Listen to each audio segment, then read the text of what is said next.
in Neil, Christa McAuliffe. Hi, how are you? Hi, how are you? Nice to meet you. Come and sit down. Which, oh, We're just jawing about. this is Ralph Welsh, who works with me. Remember Ralph from our I saw a class? picture with you all, so. Ralph is So how are you? Just going from one big hoopla to the next? Huh? Moving around. Well, Barbara and I have been chatting about all kinds of things on the station. We haven't done anything else but sort of chat. I'm curious to see how you view this little thing. And rather than just talk about some of the classes that we're going through, I want this there. I want to be able to show people, this is wonderful. Yeah, it is. It's pretty.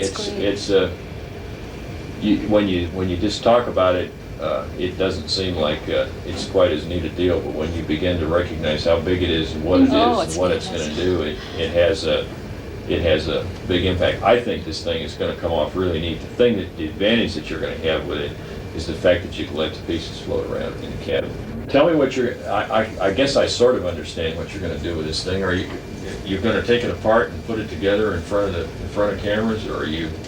While I'm talking about it, I figured I would be putting parts of it together. Obviously, this whole piece down here is welded or secured, which ideally it'd be nice to have all of the pieces to might be kind of hard. I realize it. And also, we're very limited on time. Yeah. We're talking about 2-3 minutes probably at the But in most. 2 or 3 minutes, you can do a fair You can. amount. That's You why can. we didn't want to really assemble it on camera. I thought 3 minutes. But I'm much more comfortable when I'm teaching in front of a classroom, I'm much more comfortable talking about something and doing something at the same time. And that's not distracting for kids. If you're talking about the thing that you're doing, it's okay. Oh, yeah. And That would help some focus. It would be much better for me to be doing that, and that's one of the key things about this, is that it is pieced together. It doesn't go up like that. Yeah. It's not a bad. I started to ask you about, are you going to be able to say much about Oh, the people? the people part of it? Are you? That's probably pretty important. Sure. That there are And what David had talked about, a few people in there. that it We don't know would how be many, starting with maybe like 4 to 8 and then going up to possibly 12 or more.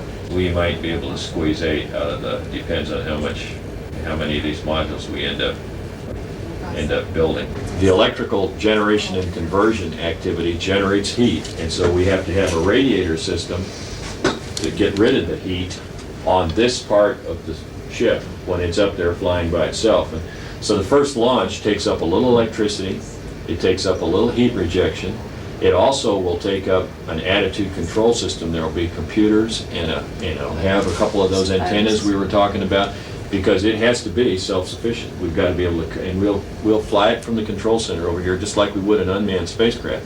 When you show them the whole thing after it's put together, you got to tell them it's bigger than a football field. It's one of the things that I've also commented. Because having this was very helpful, because kids have a much Well, they have a pretty their good size idea. perspective is how big this yes. is, and then to show it against that. So that was helpful. Just with it, without this, it would be very hard to explain it. Yeah. And you're much better giving comparisons to kids or examples than And numbers. to The numbers don't mean a They're lot not to going to them. make too much sense out of that.